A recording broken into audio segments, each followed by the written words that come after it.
Now let's dive deep into this big LGBTQ story for today. I'm Jason Nunez, and let's queer up business. Meta's new AI sparks outrage over conversion therapy suggestion.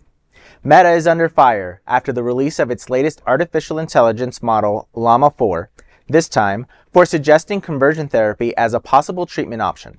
This revelation has sparked outrage across the LGBTQ community. Earlier this month, Meta introduced Llama 4, calling it a step toward more personalized multimodal experiences. But that personalization has come at a troubling cost. In a series of tests conducted by GLAAD, the AI shockingly recommended conversion therapy, a practice widely condemned by medical authorities worldwide. The group said the AI advised users that, quote, some individuals explore conversion therapy, end quote, and even suggested providers of the practice. Although Meta added a disclaimer noting the treatment is controversial, many see the AI's rightward lean as intentional.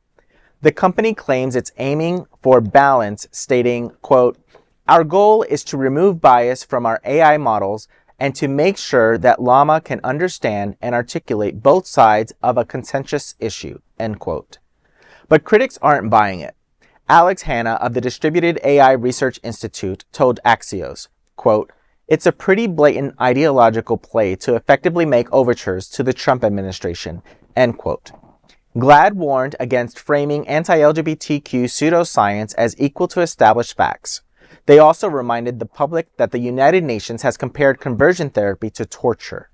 The controversy deepens concerns around Meta's recent rollback on anti-hate policies and fact-checking across Facebook. Listen, we know that Facebook is in the pocket of some, and you can't tell me that this is a coincidence. No, it's not. It's not a coincidence. No, it's not. The term conversion therapy, they know is triggering. Yeah. And now Facebook is making it a point to make sure that things are stirred. That is my opinion of this. Yeah. You know, when we saw Mark Zuckerberg right there on the front row or the second row of when Trump was getting inaugurated, we knew that he was kissing the ring, right? We knew he was in the pocket. And Facebook has completely changed. I don't know if you kids have noticed that, right? It's like you scroll through so much bullshit before you see somebody you even know. Yes. You know, it's changed a lot, right? It has. Because I'm a public figure, I decided to get Meta verified. And honestly, I'm thinking about taking it back. I don't want to give them any money every month. You know, I don't think they deserve it. I see in the future, if this continues like this, I see a lot of gays getting off Facebook. I mean, not that it already hasn't started, because I know that Jason had gotten off for a little while. Yeah, I had gotten off. I had gotten off because just the level of hate. I mean, right after the election, I immediately got a text message saying that they were going to come get me. Yeah. And I was like, who are they? Do you remember that? When they were saying that they were going to deport people? They were going to deport people. And because I was LGBT, Hispanic, and I had my own business, Go Digital Hero, they found you're a gay business owner. We're gonna take you out. Yeah. And you know, not only that, they were targeting young black teenagers, saying we're coming to get you to take you to the plantation. Yes. Yep, that went around too. You know, I now question every freaking thing because, you know, I feel like you can't believe a lot of this crap that's online, and then who's driving it, because Facebook and Instagram are connected. And WhatsApp. They're all connected. They're all owned by that white WhatsApp, dude. They're all owned by it. So I have to be on social media because, you know, me being an activist and all, but I proceed with caution. I really do. And this BS about, we got rid of DEI to be more inclusive. The whole point, the whole reason why DEI was put in place is because of the hundreds of years of slavery, the almost 100 years of Jim Crow, and a systematic racist system. It's our country was built on it. Yeah. Slaves helped to build the White House. So, you know, it's entwined in the system. So that's the whole point. But, you know, it's funny how the privilege can stand up and say that we feel we're being, you know, treated unfairly. Like, you know, like you don't have an advantage already, you know, so anyway.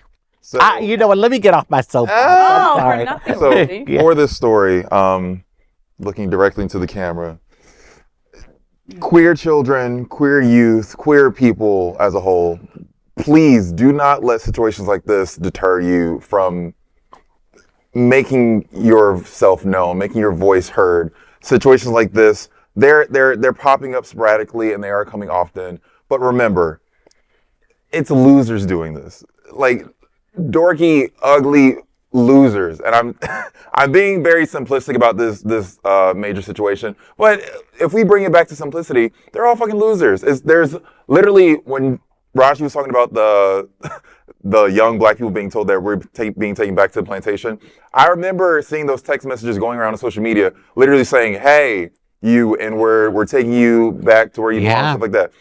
This is just another instance of that. They are manipulating AI, manipulating our technology to make us feel oppressed. And what you need to do is, after you're done watching this show, put your phone down, go outside, touch some grass. Feel the real world. The real world, your community appreciates you, loves you. They do not mind you. They are not disturbed by you. It's the technology. It's the phone. That's how they're getting to us.